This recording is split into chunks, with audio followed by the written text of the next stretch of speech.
অনেকদিন ধরে মেয়ে বলছিল, "মা, বাটার চিকেন খাবো।" তাই আমি বললাম, "চল আজ বাটার চিকেন বানাই তোর জন্য।"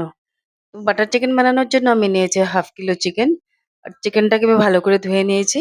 আর ওটা মেরিনেট করার জন্য নিয়েছি 1 চামচ লেবুর রস, আর নিয়েছি 2 চামচ টক দই, আদা, রসুন, কাঁচা লঙ্কা পেস্ট, কাস্তুরি মেথি, হলুদ গুঁড়ো, নুন, আর দিয়েছি তোমার লাল কাশ্মীরি মির্চি পাউডার। সবকিছু দিয়ে ভালো করে মেখে ০.৫ ঘন্টার জন্য এটা ঢেকে রেখে দিয়েছি।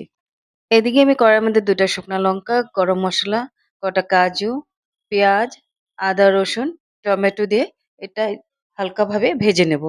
এটা ভাজার পর এটা যখন ঠান্ডা হবে, এটা আমি একটা পেস্ট বানিয়ে নেব। মেরিনেট করে রাখা চিকেনগুলো এইভাবে ভেজে নেব। খুব কড়া করব না ভাজাটা, হালকাভাবেই দুপাশে ভাজবো।